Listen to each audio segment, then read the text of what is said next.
So I will turn it back over to Superintendent John Bose. Thank you, President D'Annunzio and trustees. Let me begin tonight's Return to Campus presentation by thanking our teachers, support staff, and administrators for all of their efforts. Tonight, we'll be describing our Return to Campus work. First, let me say that our top priorities in this process continue to be: 1, to keep our students, staff, and community safe and healthy; 2, to develop a clear path and protocols to return to campus; 3, to provide a high-quality education throughout the year; and 4, to provide for the essential social-emotional connections for both students and our staff. I want to speak to our student board members, the DJUSD student body, and many of our families when I say that we understand how important it is for our students to see friends and teachers and have in-person connections for social and emotional health. At the same time, we acknowledge the real fears for many of you to potentially contract or asymptomatically spread COVID-19 to others. Let me provide this evening some specific information about our plans to return to campus. Next slide, please.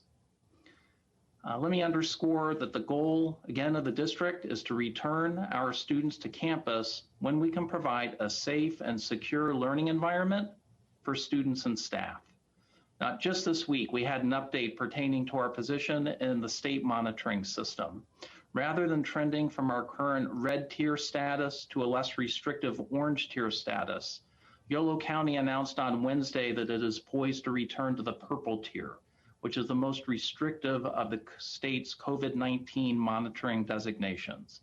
Each week we persist in the purple tier could delay a return to campus. Next slide, please. Since the summer, the guidance shared in my communication to the community and our family restart guide has remained the same. Families should plan to remain in distance learning through the first semester, which ends in late January, and perhaps longer. Why longer? Let me return to our possible re-entry to purple status.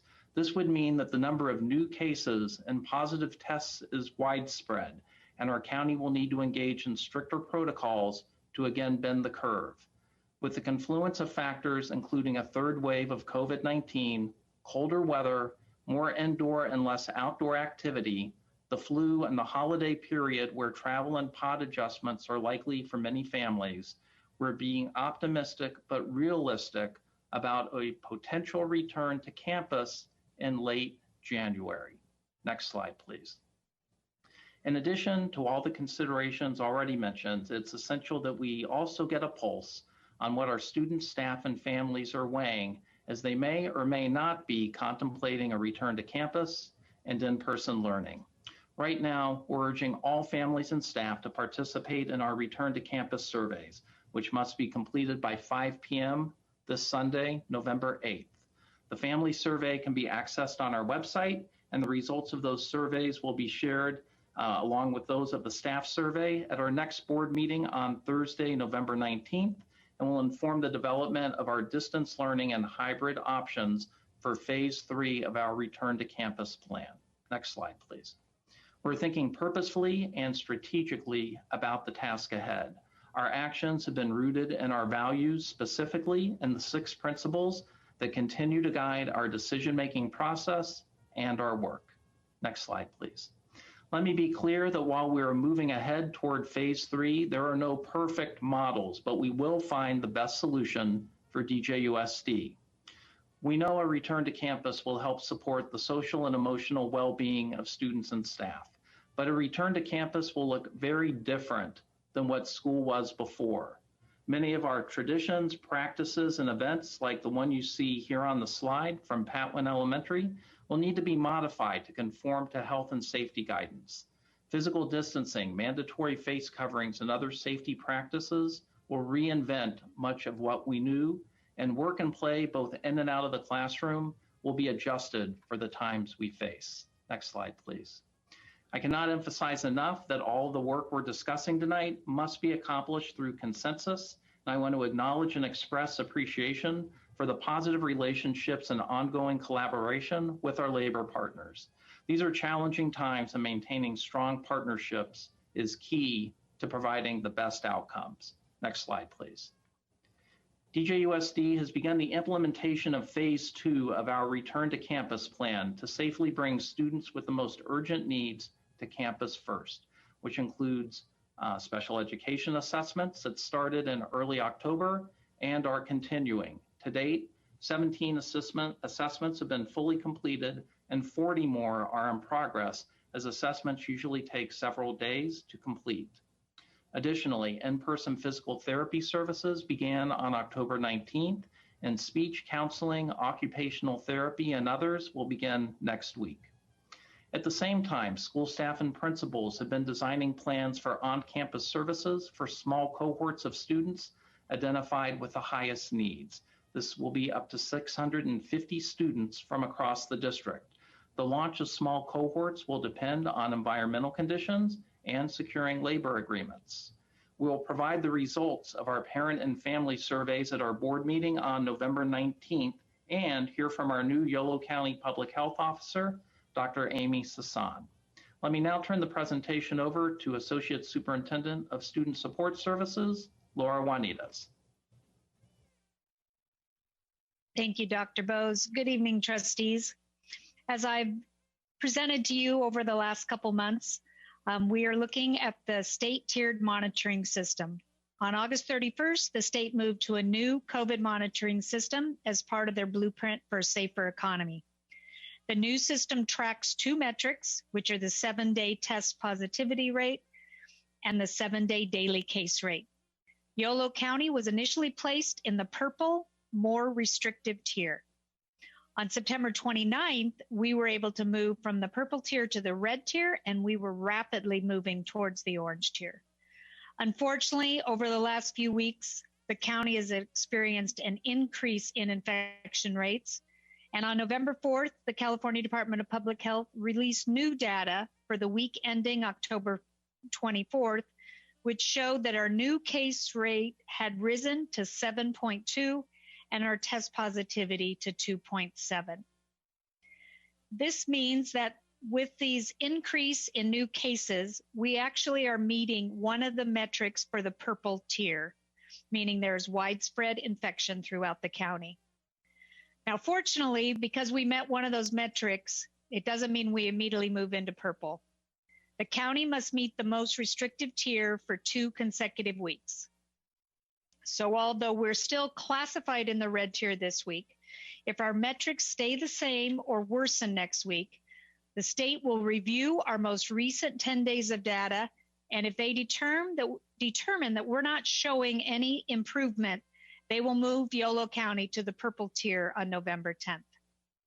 According to information from our Yolo County Health Officer, social gatherings remain the predominant source of COVID-19 cases. So following health orders to limit the size and length of gatherings, to wear a mask, and to social distance remain critically important at this time. When looking specifically at Yolo County's data for November 3rd, we had 25 new cases, and our test positivity rate for October 20th through 26th was 5.77%. I actually looked up the actual data for today, November 5th, and it showed that we had 32 new cases in the last 24 hours. To stay in the red tier, we should have less than 15 new cases a day, so we are more than double that amount. Our hope, though, is that with the emphasis on reducing gatherings and being vigilant with face coverings, we're hoping that we will again see a decline as we saw back in September. So currently, we're in phase 2 of our reopening plan, which includes a partial return of students with most urgent needs. This has required a lot of work and a close partnership with staff as we prepare campuses for a return of students. So to provide you a recap of our phased return to campus, we began the school year with all district students in full distance learning. In July and August, we worked closely with our labor partners, DTA and CSCA, to create memorandums of understanding, which detailed a model of improved distance learning for students. This included providing professional development for our learning management system known as Canvas, providing professional development on the intricacies of Zoom, and creating a number of health and safety trainings for staff. The work began in August and is continuing throughout the school year. We also developed an MOU with certificated staff to provide compensation for attendance at after-hour IEP meetings. So in mid-October, we moved into phase 2 and began with step 1, which brought students on campus for in-person special education assessments. The focus has been on new and triennial assessments, which must be completed in person. And again, by working closely with DTA and CSEA, we developed an MOU for this work. As of this week, assessments for 17 students have been fully completed, and as Dr. Bose said, over 40 are in progress. Last week, we finalized the MOU for the step 2 in phase 2, which is to provide in-person services for special education students who had difficulty accessing these through a virtual format. To prepare for this service delivery, we've prepped designated classrooms, updated enhanced cleaning protocols, and delivered additional webinar training for staff on district health and safety protocols. To date, we've begun providing weekly services, and as of a few days ago, it was 15 students. I think now we're up closer to 20, and we have many more that will begin next week. So we've also begun a planning process with principals and staff for phase 2, step 3, which is to bring small cohorts of students back onto campus for either a full or a partial day. When collecting information from principals and staff about the students who they do not feel are accessing their education through distance learning, one thing has become very clear, is that the model for the cohorts will need to vary depending on the age and specific needs of students. So for example, an early elementary cohort might include support to help students participate in distance learning in the morning and a combination of tutoring and targeted academic supports in the afternoon. A model for a secondary cohort might be that the students do their distance learning at home, and then they come to campus after lunch to access specialized services such as English learner support. Since we're trying to meet the needs of specific students, the planning process is complicated and needs to move carefully and thoughtfully with staff and families. Yolo County Office of Education also runs 3 of their programs on our campuses. They are looking to open later this month with a cohort of high school students at Davis Senior High School, 2 classrooms of young adults at the district office, and 2 groups of preschoolers at the Valley Oak campus. I am meeting regularly with the county and district staff to fine-tune the details of their openings so that we can maintain the health and safety of staff and students on our campuses. And then lastly, we've also begun planning for a hybrid model of return of students in the future, which includes ongoing discussions with our labor partners. We will be collecting information from family and staff in surveys that, as Dr. Bose said, they're open from October 28th to November 8th. We're going to share the results of these surveys with you at the next meeting on November 19th. And we're also having our new public health officer, Dr. Sisson, in attendance to provide information on COVID infection trends in the county and to answer your questions. We're also continuing on our own to monitor the status of the county in the state's tiered system as we move through this fall cold and flu season. And now I'm going to turn this over to Associate Superintendent Roddy Boonshoy, who will provide information on the distance learning survey that was completed by certificated staff. Thank you, Laura. Good evening, trustees. And we're going to switch gears a little bit here to discuss distance learning data and our instructional plans in response to that data. What we have here is a staff distance learning survey that closed the first week of October and had 349 responses, which is about 70% of our certificated staff.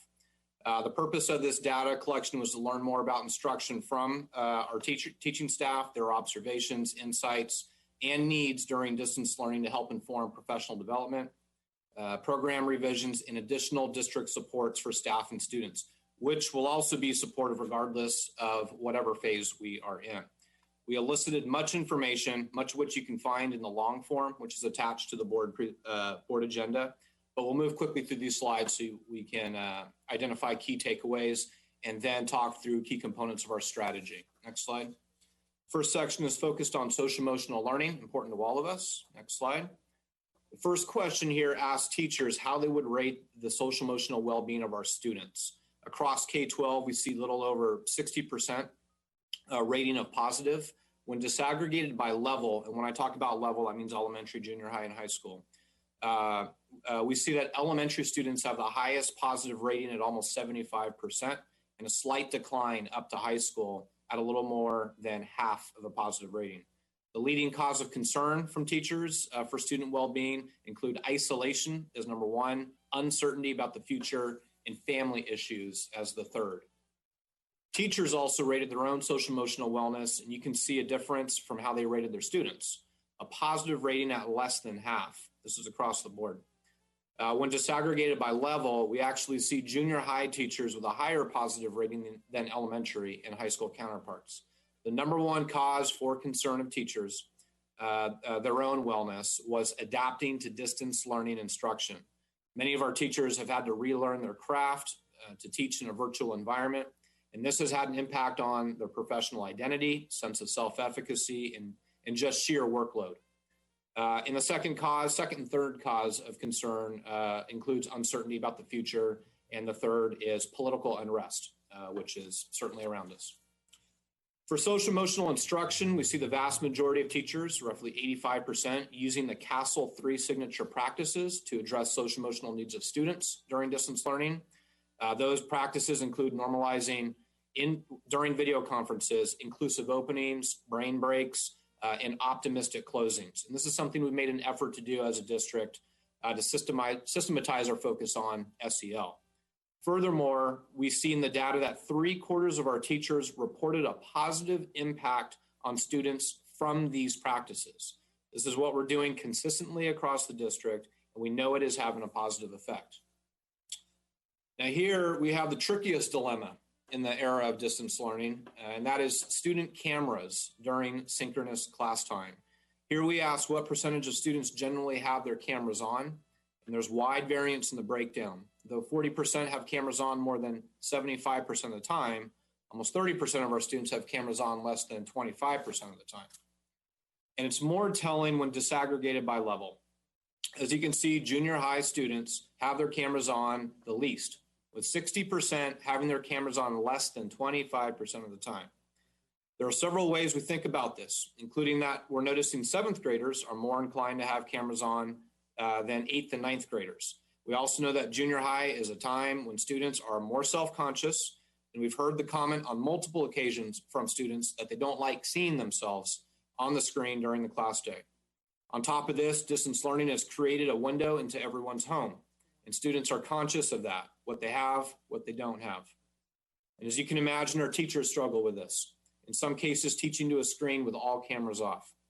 At the same time, we made an equity-based commitment to structures and policies, including no punitive measures measures or grade reductions for cameras off.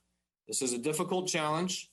Interestingly and fortunately, however, cameras off does not equate to student disengagement or lack of participation, and we'll touch on that in a few more slides. We asked quite a bit about instructional technology, but we'll focus on Canvas briefly. We see for overall usefulness of Canvas and distance learning that 2/3 of staff respond favorably. In the qualitative feedback, there's much discussion on the enormity of the learning curve. So this is probably one of the biggest lifts in distance learning, adopting, using, and becoming familiar with the learning management system. Here's the rating for confidence with Canvas, and you can see that it almost mirrors the rating of usefulness. We hypothesize that as confidence improves, so will perceptions of its usefulness. It'll be interesting to run this item again later in the year to see how it evolves. Okay, for structures and schedules, this includes bell schedules, intervention, block format, synchronous times, all of which were developed through the action teams during our summer preparations. Overall, this is how certificated staff across K-12 rated current schedules and structures to support students for distance learning. And we have upwards of 3/4 of staff in agreement. It's fairly consistent when broken down by level, but trends and qualitative feedback suggest teachers want more consistency across district elementary schools. Positive feedback from secondary folks on the block schedule and its more manageable workload for students and staff. Yet questions remain about retaining skills and practice during off-quarter classes. Briefly, this is elementary only and a rating of adequacy of live minutes in the schedule. And we have about 3/4 of our elementary teachers in agreement. Another helpful way to read this and other slides is how many teachers disagree because of the neutral response. In this case, for example, 14% of teachers disagree with the number of live minutes. Next slide focuses on our most vulnerable students, equity and access. And here we know that distance learning has raised support challenges. Next slide. Support challenges for special education students and staff. Some issues include how supports are scheduled, knowing that virtual supports can be less efficient and effective and apply new pressures on the student workday. As a result, we're providing ongoing training and guidance for staff to meet the needs of students. Additional technological supports have been implemented, like Grade Guardian, which is a Canvas LTI that allows special education staff to better track and monitor student performance in their gen ed classes. We've made provisions for the scheduling of IEPs after the school day, launched in-person assessments and services to support students with the most acute needs. We have added special education staff, FTE, and are working to create small cohorts for implementation soon, as Laura discussed. As for our English learners, we know that a majority of them are receiving designated English language development, or ELD. These supports directly from their English learner specialists in small group settings appropriate to their language proficiency level. Our EL team believes that these small group supports are represented in the agree section of the graph, as they may be more aware of these direct supports. Those less likely to agree may represent observations of students that are in higher proficiency levels and mainstreamed. These services are integrated in content area subjects and less visible to staff, unlike the designated supports. This graph gives us a sense of teachers' ability to identify struggling students and provide interventions, and conveys how difficult it is to do so in a distance learning environment. Data like these inform, in part, our effort to organize in-person cohort supports, which would provide focused interventions. And we're also streamlining formative data collection to help teachers identify students and their particular areas of need for differentiated support or tier 2 or 3 interventions. The next section is focused on engagement, feedback, and assessment. Next slide. And as you know, there is a concerted focus on student engagement. And that's underscored by the state's requirement for us to track engagement on top of attendance. When teachers were asked what percentage of students are participating when logged into Zoom, we see over 3/4 of students are participating between 50 and 100% of the time. Now, when participation is disaggregated by level, the takeaway is particularly striking for junior high. Recall that only 6% of junior high students had their cameras on for more than 75% of the time. But what we see here is that despite cameras being off, they are participating on par with peers in elementary and very closely to high school. We see here that confidence with assessment is a concern, and when disaggregated by level is of highest concern among elementary teachers. For that reason, we moved quickly to revise elementary report cards and introduce a robust formative assessment tool. And finally, here's a brief synthesis of general comments from the qualitative feedback. We see that going well: high attendance, strong professional collaboration, Canvas as a foundational tool for this year, and resilience of our students. And areas of concern include long and hard hours of work, ongoing social emotional learning worries, student cameras, and challenges with assessment. Okay, a little bit of a shift in gears here as well. More data that will help us triangulate our supports. To understand the impacts and effectiveness of distance learning, we also went directly to our students. Each of our principals organized student focus groups and asked these open-ended questions. Beyond site-based focus groups, staff also facilitated additional empathy interviews with a Black student union, a Native student focus group, and a Spanish-speaking focus group. Following the focus groups, we had all principals work together to reflect on themes and analyze issues as a team. And what principals heard and shared after analysis is that the student experience is much improved since last spring. Our students feel busier, challenged, and could name things that worked well for them, as you can see here in these bullets. We heard that Canvas as a consistent platform was much easier for our students to find and submit work. We also heard that the quarter block allowed students to focus more deeply and manage a less complicated schedule. As principals followed up on the questioning, they also heard that students were showing up to office hours and one-on-one support, not only for help with the content, but also because the relationships that were made there are important to them. Next slide. We also heard differing opinions and challenges. Some students are comfortable at home, eat and rest more, and feel less stress, while others feel more distracted and want the structures of a class.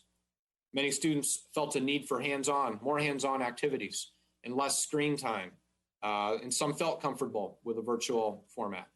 Overwhelmingly, however, our students across the board miss their friends. They want time with peers and to build relationships. This is corroborated by teacher feedback who shared the concern of isolation. So looking ahead, we ask ourselves, what are we going to do from this data, and how can we build or revise our infrastructure to proactively support our staff and students? Following our 4 features of our instructional strategy, starting with a revision to elementary, next slide, elementary K-6 report cards. Our report cards were last designed following the release of the California Common Core State Standards, as about a decade ago, and included upwards of 53 standards that teachers had to mark. Not only was a revision necessary because of concerns of volume and alignment of standards, but it was untenable in distance learning. We saw that concern in the data. An action team designed and vetted revisions with all elementary staff. This occurred over the last month. That focuses on fewer and more targeted standards to promote depth of understanding rather than broad coverage. And the learner behavior skills were modified to align better with distance learning and, very significantly, our DJUSD graduate profile skills. We've talked about the importance of measuring what matters, and here's an example of it happening. Our second structural shift is the introduction of common assessments across all district elementary schools. We've seen the data and share a concern of learning loss, particularly in ELA and math. ELA math students not being identified for interventions through tiered supports and a lack of data to inform instruction. iReady is a diagnostic tool for English language arts and mathematics and will be administered 2 to 3 times a year. It will provide teachers consistent, valid, and reliable data on proficiencies and will be foundational to our MTSS work. We are administering our first assessment this fall, beginning next week for some schools, and marks a new era for DJUSD of cohesive, organization-wide formative assessments. And yesterday, we had our first professional development, which was attended by 140 elementary teachers who opted in to participate. Next slide. In addition to the demands of distance learning, we're also moving forward with additional curriculum and instruction supports. Our ethnic studies effort is underway and plays a large role in our effort to be culturally responsive and equity-based in both pedagogy and content. We just wrapped up an NGSS adoption and continued professional learning and are in year 3 of our history social studies adoption process. This is important work, and we're being mindful at the same time of the volume of asks we're putting on teachers on top of this most challenging year. And finally, an exciting modernization to this district is the way we will enable professional learning. The traditional model of professional development has been to attend a workshop or view a module and assume that content transfers into practice. And to a limited degree, it may, but we know from research and from our own data that professionals learn through collaboration with each other, sharing, reflection, discussion, feedback, and job-embedded practice. We've made big strides to bring instruction into the 21st century, and it's time to do the same with professional learning. One of the benefits of an LMS, and ours is Canvas, is the collaborative spaces it provides for adults, including the ability for teachers to easily share resources and curriculum, ask questions, be a part of groups and communities, and grow as a network of professionals across the district. This is something we need now and certainly beyond in our post-COVID world. Learning can and should be supported all the time, not only on a few prescribed days. We're working to build this space in Canvas, and we'll launch with a community group of culturally responsive teaching. And we look forward to sharing out progress on this innovative and more dynamic approach to supporting our teachers and teachers supporting teachers onward into the future. And that concludes our presentation.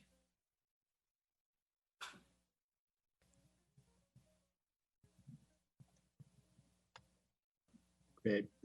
Thank you, Roddy. Superintendent Bose, do you have a wrap up on this, or should we move to public comment? Just one final comment. I want to thank Roddy, Laura, and the rest of staff who helped develop this presentation. Many hands were involved. I want to thank the parents, staff, and community for their continued feedback and encourage everyone to please complete the survey. Your input is critical to helping us finalizing our plan. We're eager to share those results on November 19th and provide more details about our next steps. Thank you. Thank you, John. So we'll move to public comment. Do we have any public comment on this item? We have 43 public comments on this item. Okay. So then, due to the large number of public comments and the interest of time, all of the public comments have been read and reviewed by the board and by the superintendent. They've been collected into a PDF document and attached to this board agenda, which is publicly available by visiting our agenda website, which is at www.djusd.net/about/governance/board_meetings, or get into the website at the high level and just type in board agenda. I think we can't emphasize too much that we do review and take to heart everything that's written to us. We appreciate the comments and the feedback, and we encourage the community to continue to do that. It's important for you to have your voice and to share it with us and for us to hear it. I think I speak for my colleagues when I say it is frustrating not to be in chambers and be able to hear you directly and see you, but this is an effective way of communicating given the circumstances. So please avail yourself of it if you are so inclined. And again, the email address to use is boe@djusd.net. I'd like to start discussion on this comment, with our student trustees. This is obviously something that is impacting both of you, your friends, your classmates dramatically. Ms. Ortega-Nunez, let's start with you. Any comments, feedback, thoughts, questions that you have? Would really appreciate hearing those. Yes, actually, I was wondering how, as a student, I can help my teachers feel more positive and make their day less stressful, because I saw the graphs and I really want to know how I can make it easier for them.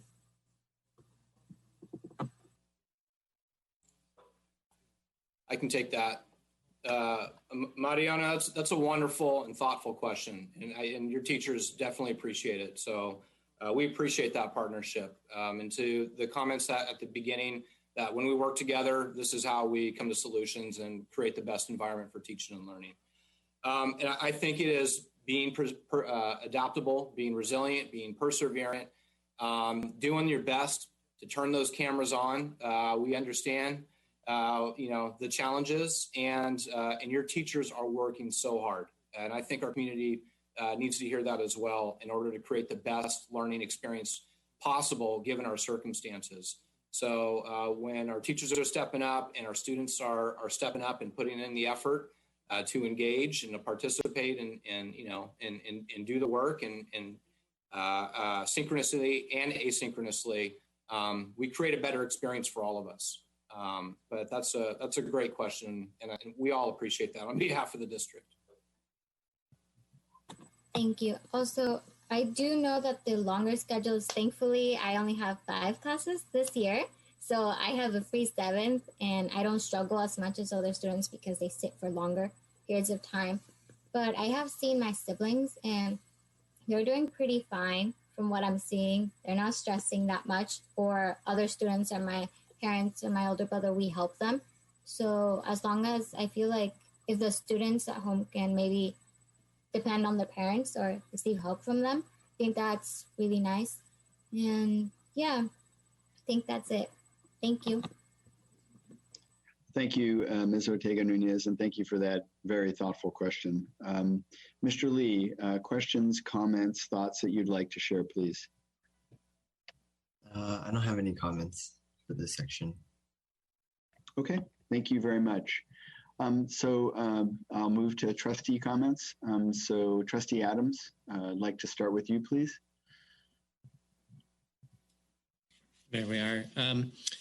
Sure, this is a timeline question. Well, first of all, I want to thank the staff and Superintendent Bose for the detailed presentation. And for those watching, there's even a longer slide deck if you want to go deeper into these issues. And thank you for providing that.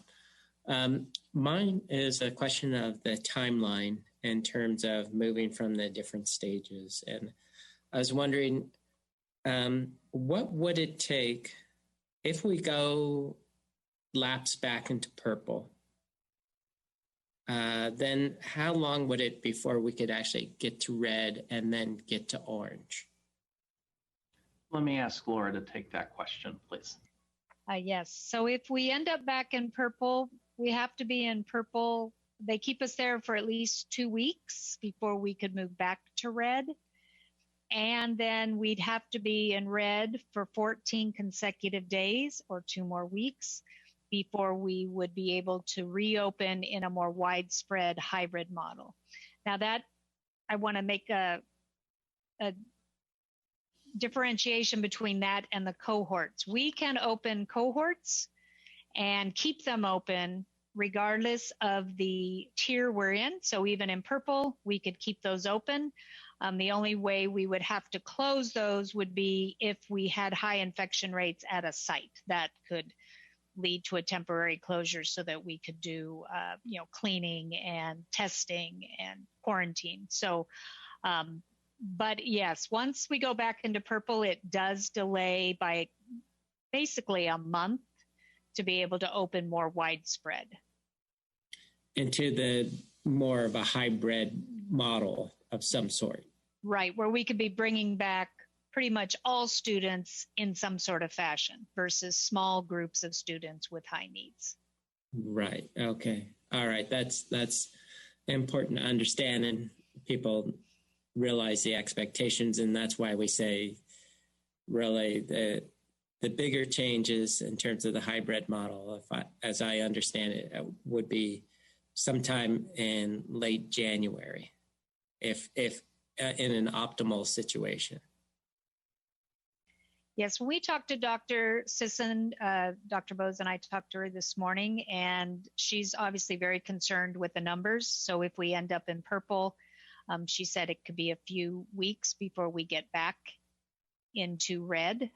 Although, if you remember back in early, September, early October, we moved very quickly into the red and looked like we were going to be in orange within a matter of a week.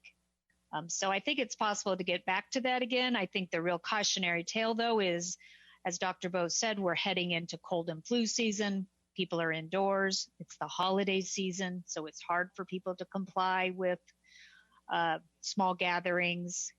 So it's always difficult in the winter months. Yeah. Okay. Thank you. That's helpful understanding. I have a question about the survey in terms of what it said about special ed students and English learners and interventions. And this is more for Roddy Boonshoy in terms of the findings you presented there. because it seemed like things were not going as well as we wanted to be. So my question is, what are we changing in response to that? Thanks, Trustee Adams. Let me have Matt Best respond to this, or Patrick. Yeah, I can take a whack at it, and I think I don't have the notes for that page up here, but so Roddy, you can add if I missed something that I would put in the notes there. So I think one of the most significant challenges moving to distance learning for special education students is that all of the support structures were really designed to support the student in person, right? And so all the structures that allowed for the modification of curriculum, the accommodations for a curriculum, the organizational and academic related support structures are all really grounded in the structures for in-person instruction. So as we transitioned, we had to modify those support structures, and there's all sorts of interesting challenges. For example, students receive a certain number of specialized academic instruction minutes per week, and that's usually delivered by a paraeducator or a special education teacher. And the thing we've learned through our distance learning experience is those supports are generally less efficient because the teacher is having to help the student that might have some executive functioning challenges get onto Canvas, find the right resource in order to help them support their academic instruction. And so that's really put a strain on our special education staff across the district. And part of that is structural, and part of it is the sort of practical reality of things. So we've really had to think about and work with staff to figure out where we can create additional time, put other folks into the support role for our students with disabilities. We've had to add FTE, quite frankly. Part of what you heard, I think, Laura say was paying folks to do after hours IEPs, so in the late afternoon and into the evening. We've avoided that during the regular school year, but because there's this demand for students to be in the in-person instruction, the synchronous instruction in the morning, and then having all of your intervention time in the afternoon has really pushed many other important duties to the afternoon, and really essentially lengthening staff's day because there's just not enough time to do all of the things that need to happen. The other things that are happening, as Roddy said, is providing some technological tools. So one of the things that would happen for special education students is they would just sit with a student and say, okay, show me your assignment that's due. Did you turn it in? They would check in with the individual teachers, and that in-person process is much more difficult in a digital environment. So that one tool, Grade Guardian, has allowed staff to be able to check in on a student in all of their Canvas courses, see missing assignments, see the quality of what's being done, modify assignments in conjunction with a general education teacher. And there's other technological tools that staff have purchased to, for example, provide self-guided intervention for special education students like IXL. Roddy, did I miss anything on my list of stuff? No, that's, you hit them. Yeah, okay. That's off the top of my head. Yeah, that's good. So then this new tool you're talking about, the iReady, is that going to be the necessary new part of the new, shall we say, tools that can help address both special ed English learners and those just needing intervention? Is that absolutely? All students, particularly those who we are struggling to identify for additional supports. When we administer iReady, it's for all students with a focus on mathematics and ELA to identify proficiency levels. And this will certainly benefit our students that receive special ed services, students who receive English learner services, and all students. but it'll give us more consistent data so that we can be more strategic, targeted, and efficient in the way we provide interventions, connect students with appropriate staff, or escalate supports to tier 2 or tier 3 interventions. So one thing that's clear in this situation, distance learning, is social emotional learning has become key. And so thank you for that slide on that. So are we looking also to improve our practices on that, anticipating that some of the things that we have established may not, may need to be improved based upon the situation that we have? Yeah, I'll speak a little bit to that, Laura, if you have anything you can add on. But as you can see from this work and the work ahead of us, we're in a constant state of continuous improvement, trying to collect data, course correct along the way, because we need to move quickly in a new space to do right by our staff and our students. We've stated and acted very explicitly and taken a strong stance around social emotional learning. You saw that district-wide, our staff got on board with integrating those key strategies into the way we interact with each other in order to attend to our social emotional supports. Now, one thing we saw on one of the slides that's not in the short form is when we disaggregated the social emotional well-being of our students by level, it was very high. It was much higher, 75% with elementary, but that started to wane close to maybe 50, 60% or so in high school. So that tells us we need to think of and implement more developmentally appropriate activities to address social emotional well-being.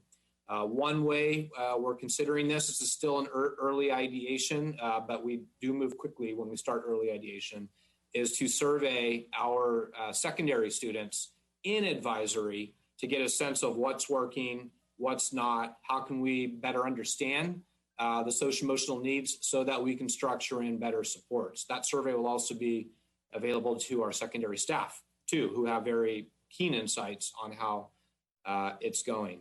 So these data points help us make those shifts in nuanced and micro ways more quickly so that we can attend to our students. Laura, I don't know if you have anything else on the counseling side that might be helpful.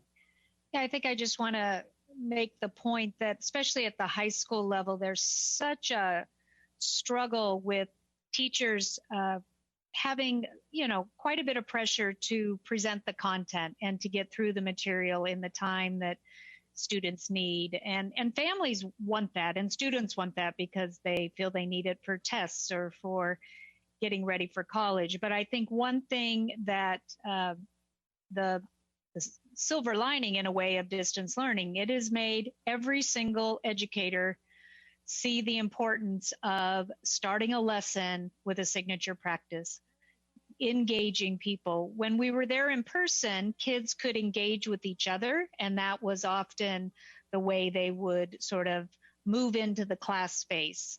And we know they can't do that. So it really is another thing for teachers to attend to purposefully, is setting that space, getting kids in the right mindset with some structure of social and emotional learning.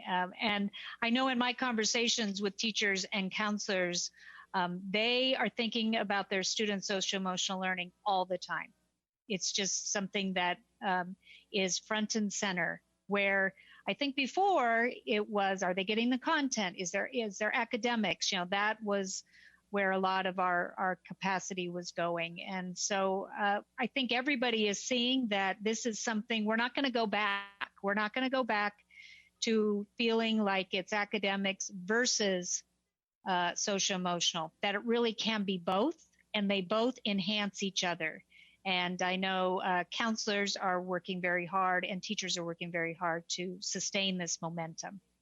Trustee Adams, I want to add, it actually builds on Laura's comment, but this is important to convey, in that our work with culturally responsive teaching, which we have a lot of interest in across our staff, our work with ethnic studies deeply integrates the social emotional well-being of our students. I mean, we've heard from through the focus groups and through our students participating in the ethnic studies task force not seeing themselves reflected, their cultures, their identities, or even being empowered to celebrate and be an active, member of the community in a diverse community directly impacts the social emotional well-being of our students. So, and that builds on Laura's point that the nature of the content, the nature of the instruction actually supports and enables a positive social emotional experience too. So that's part of our strategy. Yeah, and that actually is reflective of a comment Dr. Jan Murray Garcia made at the Ethnic Studies Forum, where she said, this is really about student health, right? So my last question isn't a question, but a comment in terms of changing the report card. And just want to say thank you for not being caught up in the lists, but focusing on the ideas that we want students to know and understand. So thank you for doing that, and also let you know that's right in alignment with President of the State Board, Linda Darling Hammond, how she views the standards. And also, if you look at the latest draft chapters of the math framework, it really organizes the mathematical content around that as well. So glad to see you guys are ahead of it, employing continuous improvement in all levels. And definitely just my hat's off to you. Thank you, Trustee Adams. Trustee Papagay, I'd like to turn to you for your questions, comments, and thoughts, please. Sure, thanks, Joe. So I just want to thank the staff. And these presentations are very, very informative. It takes a lot of time to put them together. So I really appreciate the information that you're presenting to us and the community. And I do want to acknowledge, all the input from community members. As Trustee D'Annunzio, President D'Annunzio said, we do read them all. We take them all to heart. I do want to say, though, that I fully acknowledge pandemic fatigue as well. I mean, that's a real issue. The longer we go, I think the more stress families are under, and it's just a very difficult situation. So I'm glad to see us being able to move towards the cohort planning that's going on, irrespective of whether we're red or purple. I think that's great. But I think we're in for a very long winter. All the national predictions are not very positive. And I guess I'll be surprised if we get into January and February, and even in California, actually be in a much better situation. I just think that's going to be a struggle. So with regard to just some questions, with the Canvas training, the professional development that's going on, where do you see the biggest gains being made in terms of the teachers actually utilizing that tool? It's probably a Roddy question. I'll take a start, and Marcy, if you want to chime in as well, because I haven't been watching the analytics closely, but I have been tracking the behaviors and conversations with principals and teachers. So I think the gains would be organizing assignments so that they're easily accessible to students and organized by a calendar, essentially, so that students can go back, access resources, and even submit work in a thoughtful way. The other thing that I think has been helpful and a challenge, actually, has been the LTIs. That's the learning tool interoperabilities, because we have a lot of tools and adoptions and applications that we're using, and they are incorporated and embedded into Canvas. Part of the benefit of an LMS is that we want there to be a singular location to avoid confusion and complexity of students and teachers navigating a variety of platforms. So we see an increased usage of different applications to support different functions. So we have teachers using applications like Pear Deck, Edpuzzle, a variety of other tools in order to enhance what they're doing in their instruction and also to enhance the engagement of students. So if you think about it, teachers that are using Canvas and using Zoom to monitor their students know when students are engaged and when they're not. And they too are course correcting and in constant improvement cycles themselves in order to make the experience as impactful as possible. So I'd say the adoption of additional tools happens as well. So high level, but Marcy, do you have anything more technical that you could speak to in terms of Canvas usage? I would just add that that mirroring the results that you see in this survey in terms of staff confidence, they are really gaining momentum and confidence with this tool. And we still have a group called Team Canvas, which are real experts across the sites and departments that are supporting staff weekly with office hours. They're creating videos. Bo in my department is creating what we call tech tips, which are just new ways to learn little its and bits within Canvas. But honestly, the staff is just taking to this like water on a duck. They are honestly, it's surprising to me, and I'm sure to you, Roddy. I mean, they are learning it. They are getting confident. They are asking for more, almost as fast as we can keep up with getting them more training. So I'm really pleased. So I guess the corollary question would be, from the parent standpoint, do you see some improvement in terms of the parental comfort with using some of the, online programs that we're using, Canvas, so that they can actually help their students maybe if they need some help? Well, we are seeing a regular flow of parents that are submitting questions to us, and then we are reaching out. Our techs are reaching out. Our Team Canvas are reaching out. Our coaches are reaching out and individually helping students and families as they do have questions. So I can't speak specifically to the degree to which families have gained comfort. We have seen a drastic reduction in calls and tech support tickets that are coming in that regard. Drastic reduction to where we can take each individual question, concern, or issue and get to them pretty immediately and pretty individually to give them the help and support that they need. So in that regard, I would say yes.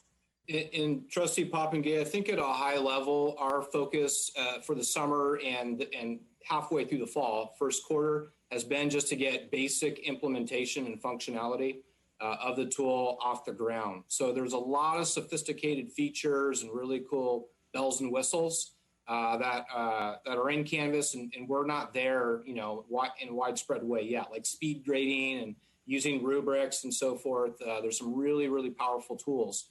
But right now, I think we're still on average at a basic level.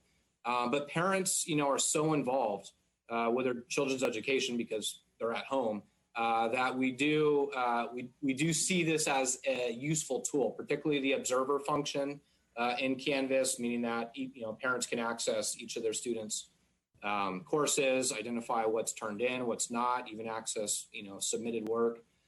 So at a minimal level, we have a new sense of transparency that is very helpful for parent-child relationship and understanding what's happening at school. That being said, we also have the other transparency, which is they actually see what's happening in synchronous instruction. So I think down the road, meaning probably in the next semester or so, we'll want to explore analytics a little further. There's a whole nother world of analytics on the back end of Canvas that gives us a sense of student usage, time, any user's usage, including parents. And we want to be thoughtful about that so that the data we look into is meaningful to us and we can actually take action on it. I don't think we're there yet because we're still learning. And teachers commented on that quite frequently. It was very difficult to learn Canvas. So we're still in those beginning stages. Yeah, I certainly appreciate that. Sort of getting back to some of the survey information, you presented the staff survey there, which I thought was very good. There's another staff survey that has recently gone out that I guess is due November 8th. For these surveys, I think it would be useful to sort of be able to track trends. And I'm not sure whether the new survey can really track what you presented tonight exactly. Is there a plan both for family surveys and the staff surveys to sort of be able to look over a period of time as to what's improving, what's not improving, differences in responses? Yeah, we're definitely taking note of that as we think about future surveys. This survey that we just presented was primarily instructional in nature. Given that we entered a year in a fundamentally different paradigm, we needed to collect data ASAP so that we could adjust and support accordingly. The survey that's out right now is more on reopening and understanding preferences and values around various models for in-person instruction to inform our plans in the future. So, and that's in parallel with the family survey that's out right now. But we will be returning to our staff for more insights on instruction and how we can continue to provide support. We want it to be aligned with what we're collecting now, so we get a little bit of a pre and post, or at least pre and next, to capture the trends and see where there's growth or where there isn't. Yeah, and along the lines of surveys, I know you've done the student focus groups, and I attended one. I think I can't remember. Maybe it was Harper.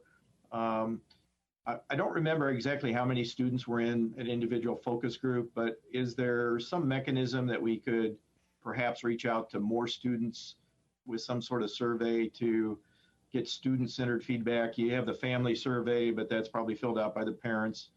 And I'm just wondering how we could tap into student attitudes and concerns a little bit better, more comprehensively.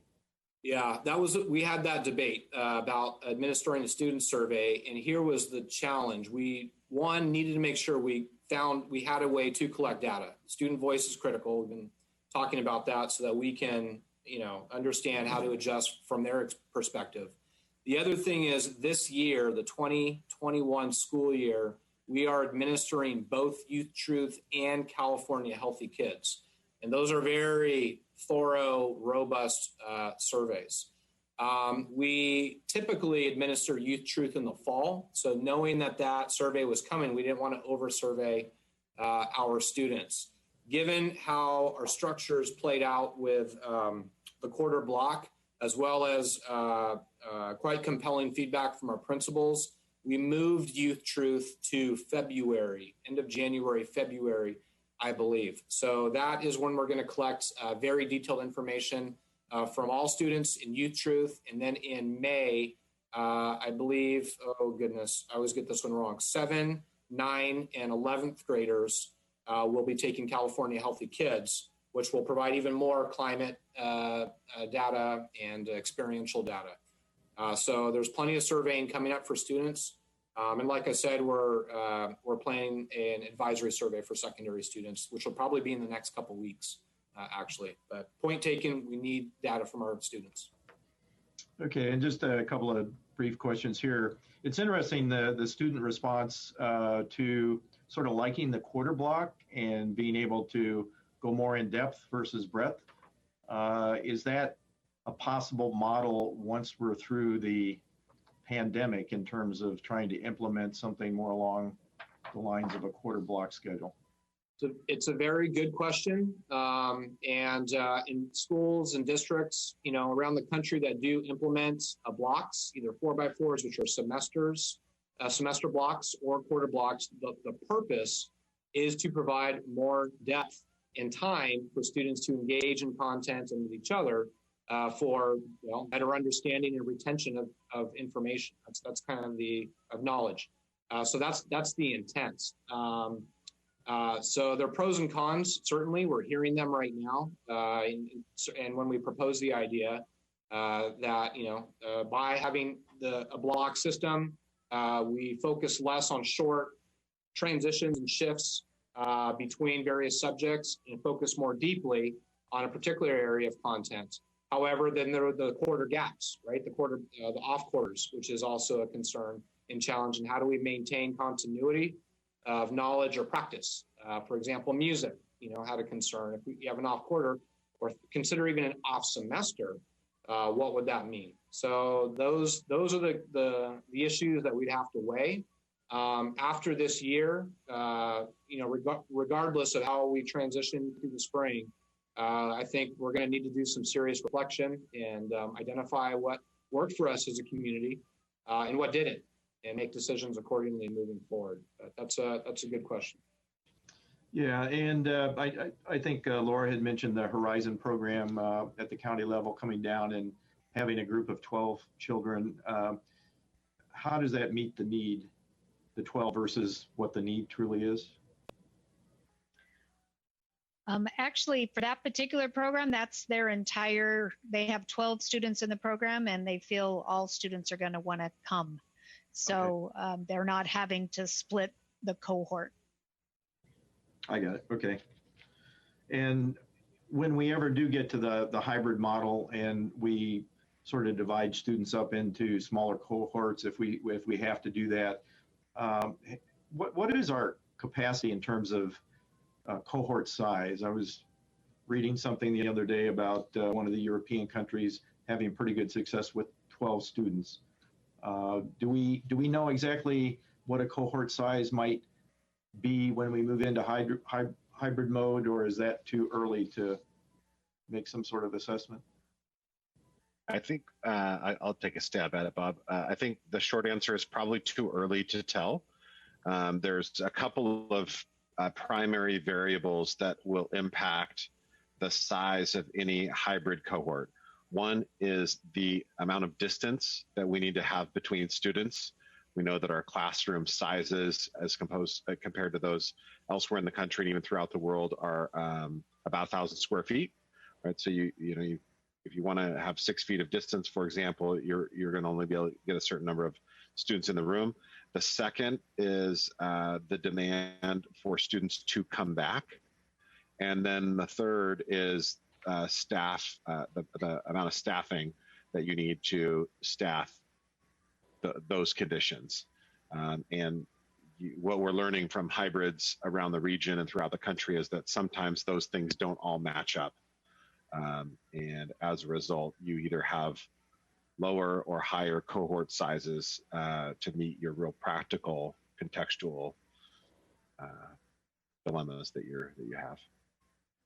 Yeah, that's the other reality is that teachers are pretty skilled professionals, and they generally, it's not like you can't go to a temp agency and hire additional staff. You're usually working with what you've got in any given year. Yeah, well, you've answered most of my questions, so I appreciate that. That's all, Joe. Okay, thank you, Trustee Papengay. So Trustee Fernandez, I want to turn to you for questions and comments that you have. And I know you've been having some connection issues. Hopefully you can hear me, Trustee Fernandez.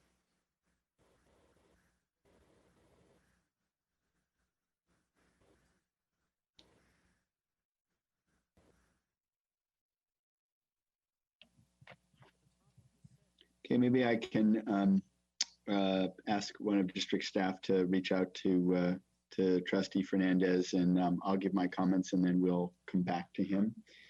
Thank you for that. Okay, thank you.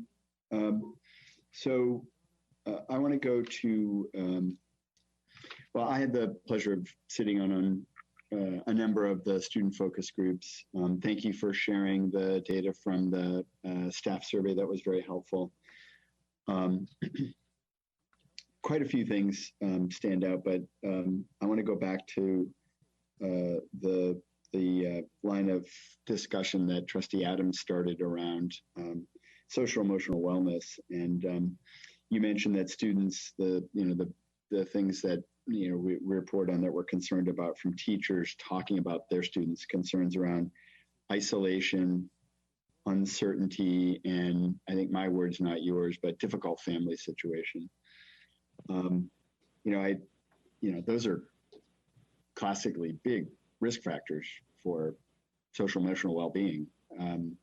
And, you know, I think we're taking this very seriously and we're really quite concerned about it, but, you know, it worries me dramatically. And, you know, I'd love to have a conversation about, and I appreciate you sharing the steps we're taking and trying to get better at diagnosing it and whatnot. But, you know, what, if you're a parent listening to this and trying to help with this, you know, what, you know, I generally believe our teachers are doing everything we can, and I'm not suggesting that, you know, parents need yet one more thing to do. We're all struggling in this pandemic, but I think I'm right in being really concerned about those three factors.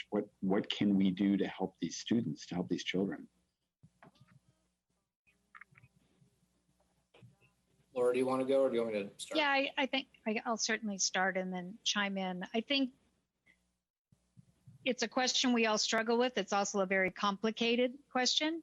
I think certainly in developing cohorts, that is a huge consideration of if a student is struggling socio-emotionally and not able to engage in the curriculum, not able to attend, those would be students that would be very high on the list to bring back, to provide that structure and community of having people around them. Even if when they come on campus, we're still having them do their distance learning classes, I think for a certain group of kids, just having community could be the thing that helps them get through this very difficult time. So I think that that is certainly part of it. I think also our counselors are raring to go to actually start seeing some kids in person. And they've been doing valiant work through Zoom, but once we start bringing cohorts back, I think we'll also have a plan where we're allowing kids to access counselors in person, similar to specialized services that we've done with special education. So that's been one of the things I've been thinking about. I think for parents, I think let us know, to me, is the number one thing. Don't suffer alone. And I think we worry about kids doing that, but I think parents are doing that as well with their worries. And they could be reaching out to the counselor, obviously the teachers, but I don't think parents should feel that that is putting too much on especially the counseling staff, our crisis staff. That's what they're there for. And we need to know the kids because we know right now that there's the silent ones. There's ones we know about, but then there's the kids we don't. And sounds simple, but obviously it's very complex. And so we're not in the home. So we need people to let us know. And I think we're hearing more of that. We're definitely having parents reach out. Sometimes, with their wanting their child to be back in school. And that's really, they want some normalcy. Their child is needing more, and they're letting us know that. And so I'm really excited that we're going to be moving carefully into this situation of cohorts. 600 kids is a lot of kids. It's nowhere near the 8,300 that we have in our district, but it will provide support to the kids, at least initially, that need the most. And I think it'll also let us start finding out about other students that we're not quite aware of. Okay. Thank you. Thank you, Laura. So, Alan, we have you back. I know it's been a little challenging for you connecting, so I want to turn to you for questions and comments. Can you hear me now? Yes. Okay, great. Sorry. I really apologize about sort of the connectivity issues.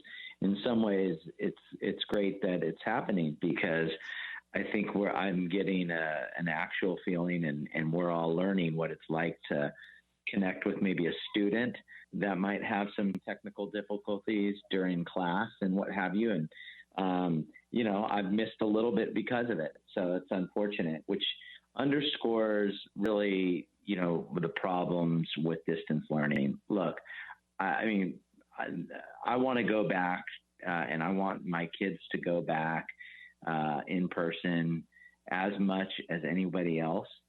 But, if we were to hearken back to the March 13th meeting where we, made the decision to go into distance learning, and we're presented with the numbers that we're facing as a community here, there'd be no way we'd even be remotely discussing coming back really anytime in the next couple of weeks, let alone by the end of January.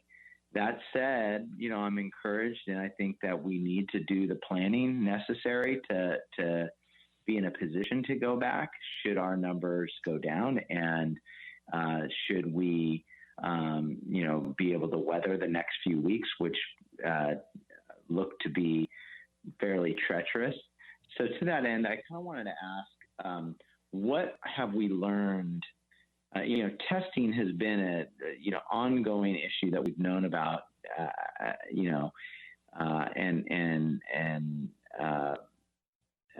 know that there are challenges with. So what would our testing plan be? What have we learned from others that are going back, and what is their testing regimen looking like? Dr. Bose, did you want me to take that? Yeah, why don't you take the first crack at that, please, Laura? Okay. Well, I think one thing we've certainly heard is that in the state of California, there's been a few districts who have had what we would consider surveillance testing, but for the most part, it's so cost prohibitive that the focus has been, as our county has said, is when there's an outbreak or when there's even a case, having lots and lots of testing through the contact tracing. So quickly getting tests done. We've certainly seen that the county in the summer, it was 7 to 10 days for people to get results.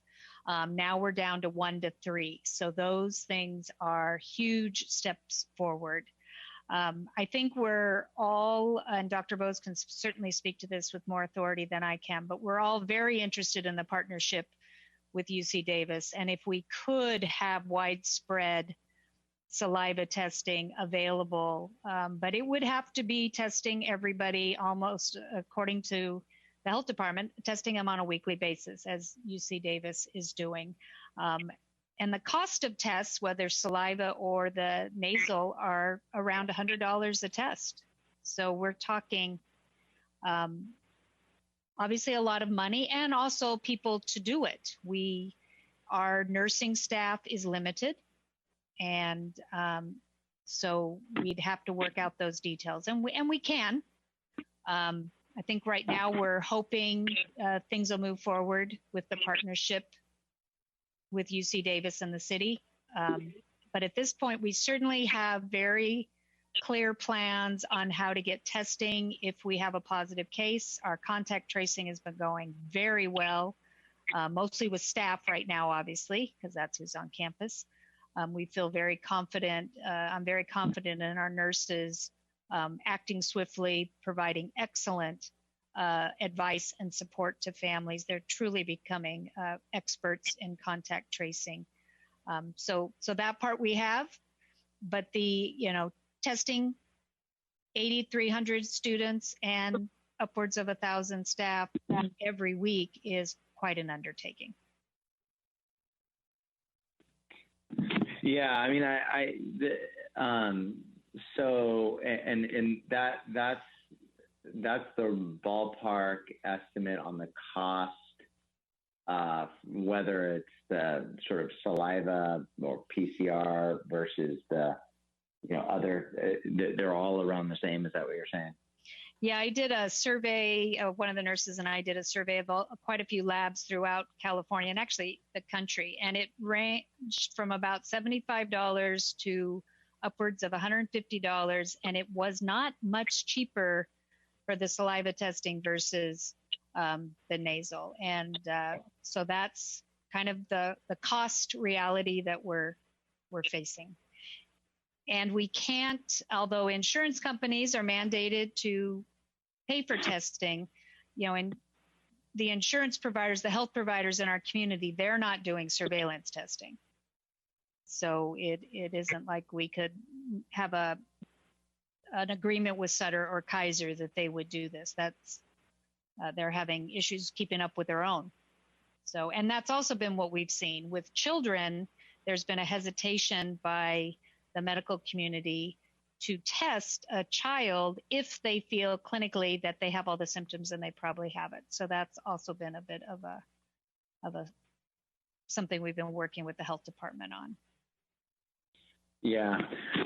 Are we, and then are there any funding sources for testing, or, you know, or specifically just funding sources for assisting schools going back that we would be eligible for? And also, we have community partners, be it Davis Schools Foundation, that could maybe potentially assist with some of the offsetting these costs. Have we looked at that, and do we have a sense of what sources of funding we might be able to tap into for that? To the extent, because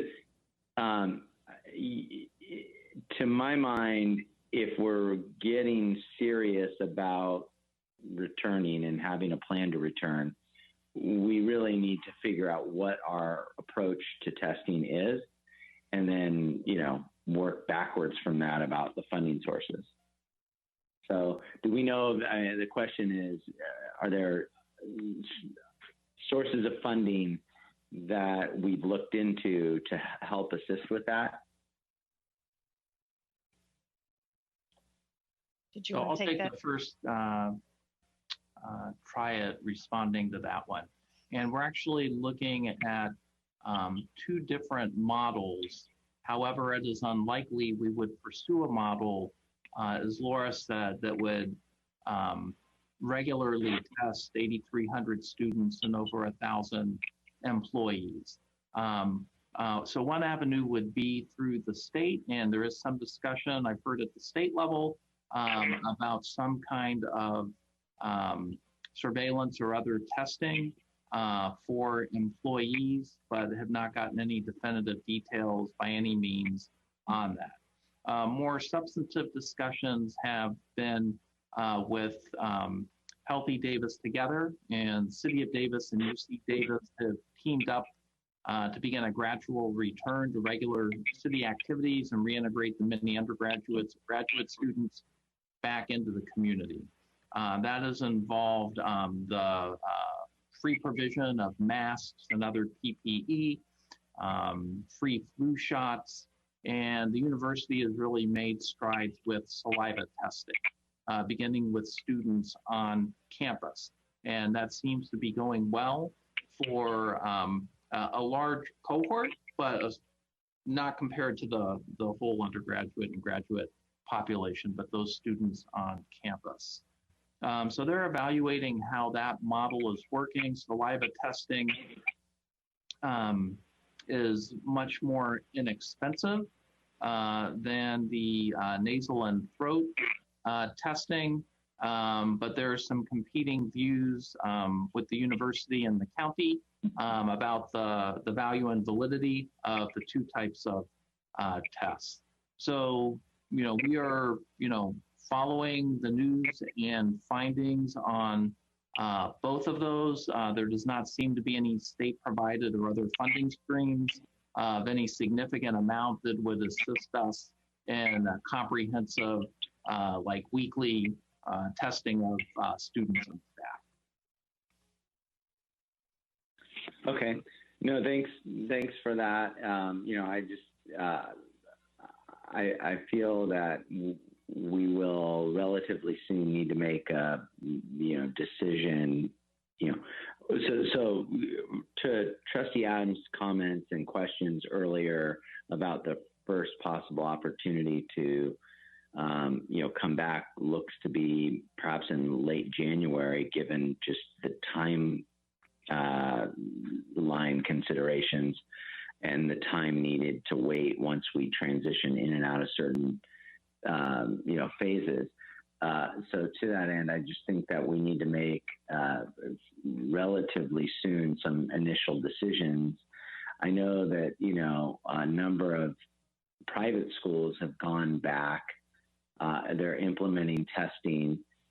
Certainly it's a much smaller, like for example, St. Francis High School seems to be implementing a pretty, robust testing program regarding their, hybrid return with cohorts.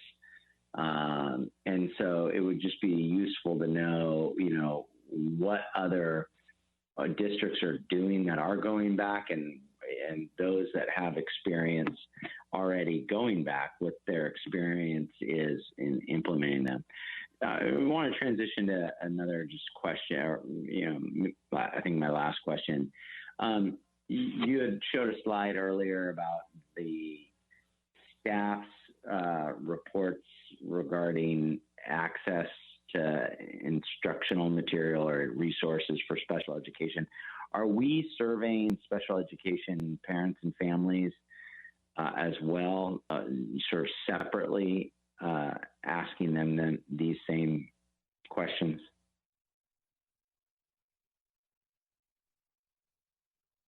Can you repeat that question? Was it about like instructional materials? So the question is just simply, are we, I know that we have a number of surveys going out to different, constituencies within our district. And obviously our, most vulnerable students are of concern to us, such that we're talking about beginning some phase of in-person instruction. My question is just simply, have we developed a survey for special education families in our district that are more specific? I know we got the input from staff regarding their assessment of our students accessing their services, but I was interested to know what if we're reaching out directly to the families. Yeah, great question. We don't have a Matt, your boom might be up. Check your boom. Oh, thank you. Appreciate it. So we have not done a survey specifically for special education families. The current mechanism for us to receive feedback from them most directly is through their case managers, which Patrick meets with special education teachers regularly, and that's sort of how needs are identified and either dealt with directly at the site or worked through with the district. But certainly something for us to consider, having a special education specific survey. Great. That was all I had. Thanks. Yeah, I would express a interest in having you just at least consider that idea as we develop our plan for that. That's it for me. Thank you, Trustee Fernandez, and thanks for persevering through technical challenges. I'm so sorry. No, don't. I mean, and trust me, I know. I think I have a little bit of a sense of what some of our teachers and families have been going through. I teach at the university, and there's students all over the country and world, and we've had every possible technical challenge, and it's hard. It's hard to deal with, and it's frustrating for the student and for the teacher, and it is a very challenging system often. President D'Annunzio, if I can just add quickly to Trustee Fernandez's question. In our survey, we do ask a question about, does your child qualify for an individualized education plan for special education services? And that question was specifically added so that we could parse out some data specific to that community. Okay, yeah, then that might be enough. I mean, and the purpose for the question was simply to kind of, compare it to the questions that staff, had responded to, just out of just curiosity, whether or not we're all seeing, where our challenges might be. Got it. Thank you. Okay. Thank you again, Trustee Fernandez. So I want to go back to the social emotional conversation for just another moment. And we know that, so much of the, particularly the secondary, although I would argue all of our students' social emotional well-being is from seeing friends, seeing teachers, having that, physical contact. And at the moment that is, severely restricted, not just in their school lives, but, in their lives. And, people that are keeping to their family. I mean, that's it's a very different situation. Some students have extra, we're doing AYSO, right? Socially distanced AYSO. And I know just having a bunch of 14 and 15-year-olds running around the field, even though they can't play soccer in a way that they think would be normal, they get some level of, they get to see their peers, they get to be outside, they get to do, something that feels quasi-normal.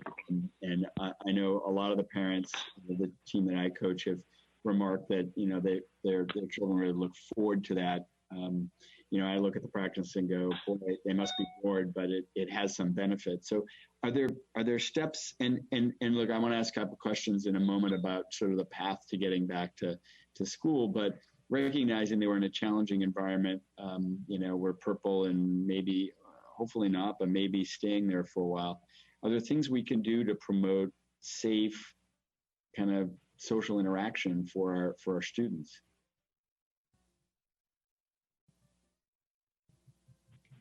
Well, I do think teachers and administrators have been getting very creative about creating virtual opportunities. Certainly we saw with Halloween celebrations, different sites trying to do things virtually with students.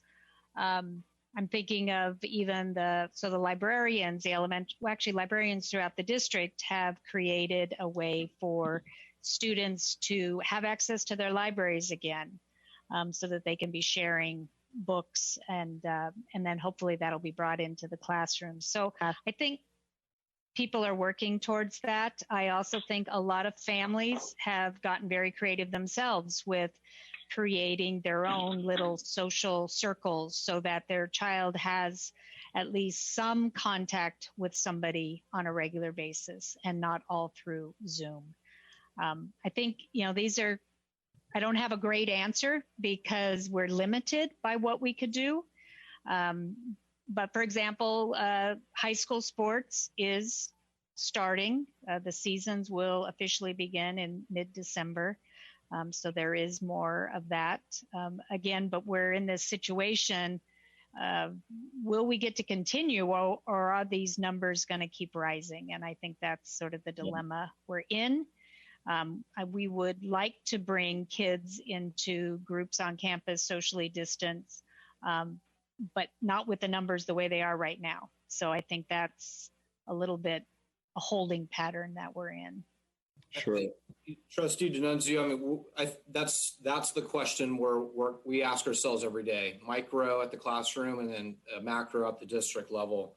And I think what we saw from the focus groups when we asked for suggestions, particularly of our secondary students, is how can we have more unstructured time in a virtual space to connect, to be able to socialize, to be able to do the things that teenagers do when they're at school. That makes them want to get up and engage and be a part of a community. But we see a variety of ways that manifests. I know there are programs, and there are a lot, but there are lunch bunch programs at some of the elementary schools. We come together, we talk about hobbies, interests, passions, jokes, whatever, just non-academic opportunities for our students to come together. One interesting endeavor that we've been working on, and I think it's exciting to actually quite exciting to announce that we're growing our esports team. So finally, yeah, the Go Raptors. So, ladies and gentlemen, we have an esports team composed of Davis High and Da Vinci students. I think we have about 18 students we've grown to now. It was 7 last year. Coach McBurney at Da Vinci is leading that, but we want to grow opportunities like that. I mean, it's a legit CIF sport. So there are channels like that we can create to connect students. On the other side of the social emotional, and I think this might be helpful for parents to hear, and that is something we heard from our focus groups from some students is, I need my parents to know that I'm trying, that I'm really trying to do my best. And I know we as parents really want to make sure that our kids are excelling in academics and are on track to do well, and it's hard. So the patience and flexibility on the part of all of us for our kids is going to be critical. In fact, I just read UC Davis's. UC Davis did a distance learning survey as well. Yep. And so the findings were, be patient with us, be flexible with us, engage us through activities like breakouts and group projects. So K-12 and higher ed were experiencing similar, constructs and experiences on the part of learners. And we are, whether we're professors or, K-12 educators, are trying to listen to respond accordingly. So the more we can connect our students and ourselves through creative and innovative solutions, the better it is for our souls and our minds. And the more we do that, actually, translates into better academic learning too. Yeah, and I can appreciate that. And, and some children and some families are grappling with this, more successfully than others. I don't think any of us, look at this and go, this is great. But, I think, I have 2 junior high school students, and, this isn't about our family per se, but, it's one is figured out a way, and, and one is still really, really struggling. And sometimes it's little things that surprise you, create a moment of delight. The junior high pictures, are happening this week, right? And just going onto campus, getting your picture taken and, bumping into socially distant, seeing someone, in the real world that, that's your friend on campus, it just kind of smacks of normal. I think I like your suggestions about let's keep thinking and evolving things we can do in the virtual space, because we have to focus on safety and health. But, the more we can think about things we can do safely, that creates this connection, particularly for, which sort of bleeds into my next question, which is particularly for the students that we view as most vulnerable. So could we talk for a little moment about that plan? And I know it's not an exact number, but somewhere in the neighborhood of 650 students in small cohorts across many, if not most, of our campuses. Let's talk a little bit about, I guess, 2 things. One, the conditions that, we all feel comfortable moving forward with that, and, what some potential timing is on that. Can we talk about that a little bit? Sure, I can start, and then I know Matt will want to chime in. We're certainly working really daily right now with principals and again, it's sort of the chicken and the egg, figuring out the students that need the support and what kind of support do they need. And so trying not to just create this round hole and put every peg into it. So really trying to be thoughtful, creative, and doing it at a speed that is comfortable for people in, the staff's social and emotional well-being. We don't want to be like other districts who basically put out the plan and like Matt said, tell, you're gonna go. So it's a challenge. I think we're thinking of some different models. Some would be, like I said, kids would come in the morning. They'd have the supports and the structure and the community. So they're online every morning. Some kids have tremendous difficulties with the computer access. And it's not because they need a hotspot or they just have some difficulties or low levels of frustration when they're getting booted out all the time. So having somebody there who can problem solve in the moment. And the idea could be when we start, maybe it's only in the morning and then students have a grab and go lunch and they go home. We'll probably have other students that are going to be there in the morning and are going to have individual interventions in the afternoon. Again, we're really trying to tailor it for students. And we're hoping, later on in the month that we will at least be able to start some. We're not going to start at all 16 campuses on one day. We really do expect that there will be some scaling up. But we really are trying to be thoughtful and consistent that every school can have a cohort starting sometime in later this month. Matt, did you want to add? Yeah, just a couple things on timing. I think this is part of the tension that we are struggling with in our community, that folks want definitive answers of when something's going to happen. And one of the challenges we're facing is that it's really a dynamic situation. This is a people business, and people aren't always predictable. And your needs, the identified needs and structures evolve as you have more conversations and vet the practical realities of things. So in our previous 2 steps, in-person assessments and in-person services, we met with about 75 employees that were going to be engaged in those activities for a couple of hundred students. And as we think about scaling that to small cohorts for 600 students, that will likely involve, in the hundreds of staff. We've got more considerations to make.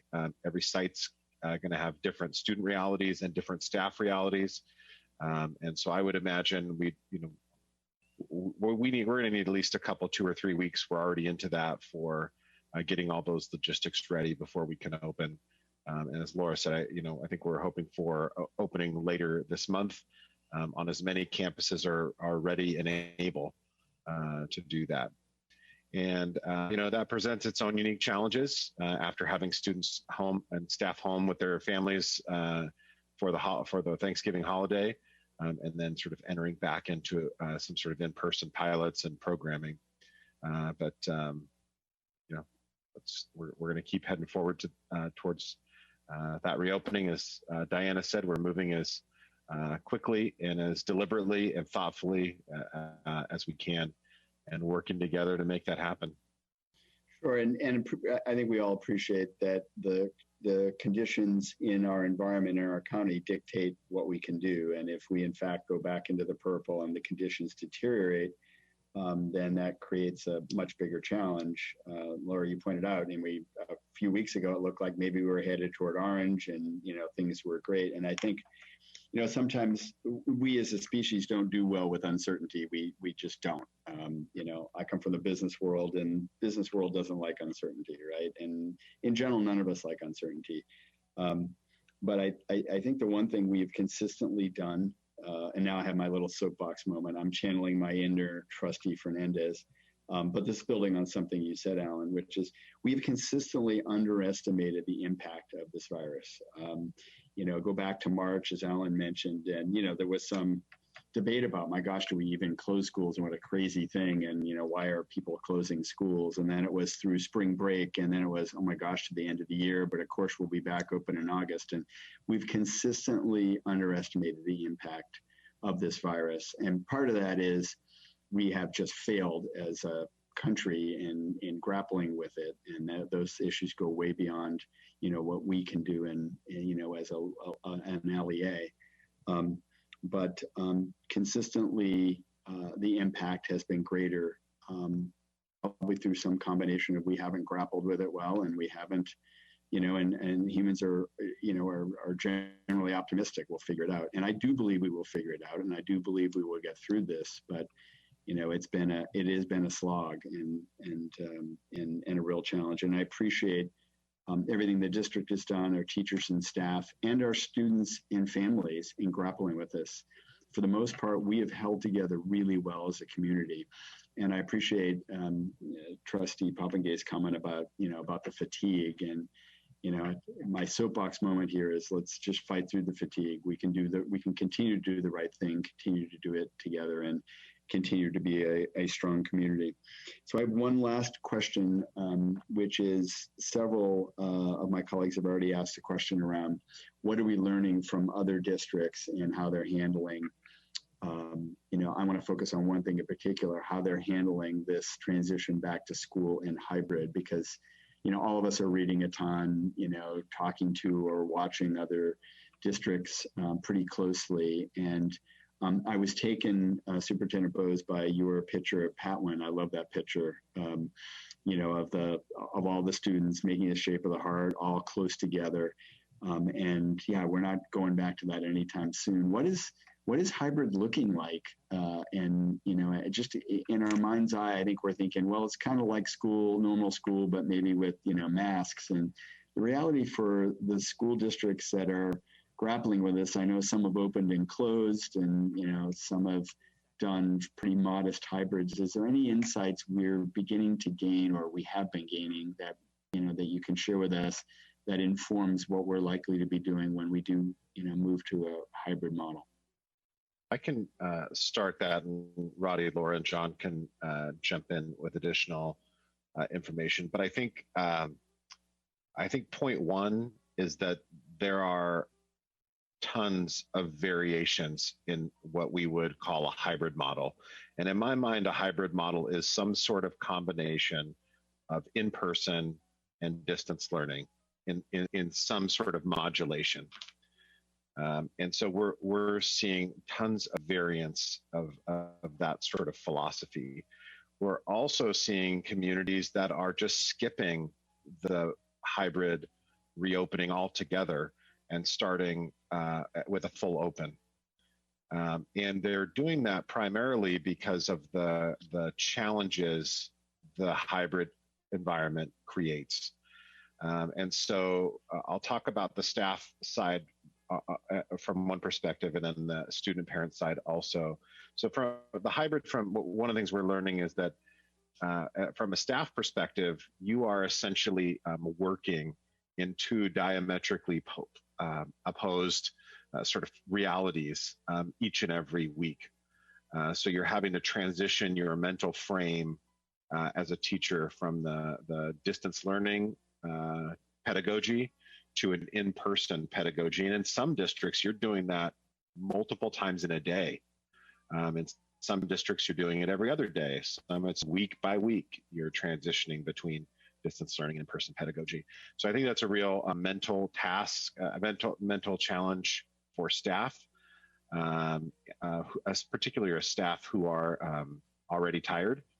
And I think the byproduct of that is reflected in many of the distance learning or in the hybrid plans, where there's just a shortened instructional day so that teachers have enough time to plan, collaborate, and do that related work. From a parent's perspective, your student is generally not going to be coming to school every day unless they've got some sort of on-campus childcare scenario. And so that produces a challenge for families to sort of deal with that rotating reality. You might have to be home some days, but not home other days. And that makes it difficult to either be home to take care of your children, but also hold down consistent work. So I think that is one of the tensions. And the other significant challenge is finding that staffing reality. So when districts move into a hybrid, they are generally offering a full distance learning option, fully virtual. And from what we're seeing, that does not look as similar to what we consider distance learning today. It's generally more self-guided, more like independent study. There's still teacher interaction, but less synchronous instruction in this sort of virtual academy model. And so when you're trying to figure out how the hybrid model is going to look in reality, you've got to take the number of students that you're planning for and try to match that with the number of staff who are willing and able to come back in that environment. And if there's a mismatch there, one way or the other, you either are going to have not enough teachers or too few teachers, not enough teachers or too many teachers to do a particular task. And that causes angst, right? You've got students being moved around from their classroom that they started the first quarter of the year in, and the same for teachers. And so we're seeing a lot of folks that depending on the conditions on the ground, really struggling with that reality of, it's another transition that's not what they had hoped for, whether it's teachers or students. The other thing I think that we're learning from our region is that some districts are being creative and not saying it's this or that. In Elk Grove, for example, they have a K-1 sort of plan, they've got a 2-6 plan, and then they've got a secondary plan. Some campuses are looking a little bit different from site to site. And I think that's one of the reasons that we're doing the survey that we have out right now. I think for some families, it was hard to conceive of like, why are they asking me this question? But part of what we're looking for is to create the most responsive phase 3 plan that we can. And in order to do that, you have to understand the factors that parents are considering and staff are considering as they have a potential return to work. Because each one of those factors has an impact on the model, the way you design the model. And once we have a model designed that is responsive to the needs of our staff and our parents, then that's going to have to get vetted against reality. Right? Mm-hmm. Folks are going to have to choose, and we may need to tweak it again. And I would say that's the final thing that we're learning from those around us. Is there are a lot of districts that just say, they go into a room, they come up with a plan, they throw it out there, and there's a big reaction in the community and with staff because either they weren't consulted, they don't understand the variables in play, they don't like the choices, and then districts are rolling back and trying to figure something else afterwards.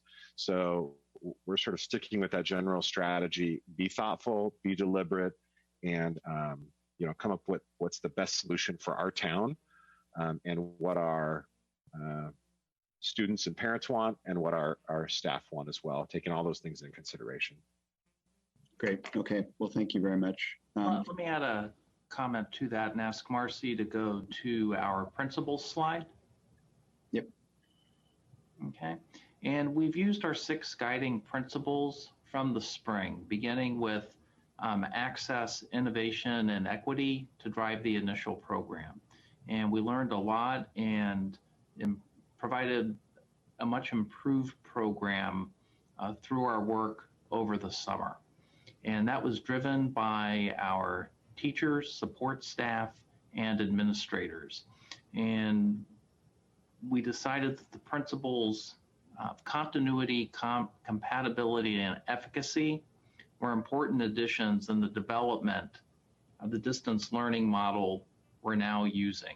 And as we're thinking about a path forward to a potential return to campus in phase 3, maybe in late January, we've described the environmental and the staffing conditions that would need to exist. Will compatibility and continuity become even more critical? Because if we make that move, there will be a realignment of some teachers and some students, perhaps many of them. And if we progress into an orange or yellow tier and then move back into a more restrictive tier, or there are confirmed COVID cases in a classroom or across classrooms, we will have to return classrooms or schools back to full distance learning, right? So as we think about a distance learning and a hybrid model, we're also taking into account many of these unknowns, like what if a hybrid classroom all of a sudden has to convert back to distance learning for a period of time while they're quarantining. Okay, so it gets quite complex. Please, families and staff, to the extent you have time, can make time to complete the surveys. That information is going to be critically important to helping us design the design of the models, but also take into account the continuity and compatibility for our future planning. Thank you, Superintendent Bose. Hey, Joe. Yes. I know we've gone on quite a while, but I just, one comment I think that's, complicates planning as well as even if you move to a hybrid model, how many parents are going to opt out? Yeah. I think you mentioned that in the New York City schools where quite a number of fewer students were actually opting to go to class. Yeah, some neighborhoods it's 75% are opting out. Yeah, and that complicates planning as well. The one group of students that I think are probably highly stressed, and I don't know if there's anything that we can do to help them, being a high performing district in general, a lot of our seniors are planning to, apply to universities, colleges. And that's part of the uncertainty, I think, for a lot of those seniors. Has anybody heard about higher education adopting their practices in terms of assessing students that apply? Let me ask Director Allen to speak to that. I know she's been interacting with UC, possibly CSU, particularly around standardized tests, SAT, and so forth. Troy, are you there? I am. Can you hear me okay? Yep. Okay. Yeah, I've been actually weekly kind of haunting both websites and colleagues that we have at admissions, and they're really in the same place we are and keep saying it depends. And so a lot of the work that they're doing is proceeding as if it's normal, with some of the exceptions that they're making around SAT testing and ACT testing. But for the most part, they're pretty hesitant to make any decisions about what admissions or even fall will look like until they know what springs look like in a lot of the schools. I will say that the UCs, the CSUs are especially tracking public schools in California. I mean, they're mindful of the bigger nation, but they're really, really paying attention to the sheer volume of schools in California that are either in distance learning or hybrid. And as we were just talking about, they're aware of the fact that some students that are in a hybrid model are getting less teacher interaction and guidance than if they were actually in a distance learning model. And to be honest, a lot of the ones that are like the admissions people in our area, they also have kids in data schools. So they're deeply aware of some of the complexities, but it doesn't mean they're changing necessarily policy and strategy yet. Thank you. Great. And no, Bob, absolutely. I can't imagine a more important topic. So just wanted me to go back to my colleagues one more time to see if there's any follow-up based on that discussion. I know it was pretty extensive, but Tom or Alan, if you have anything else, please feel free. Okay. All right, we will move on to item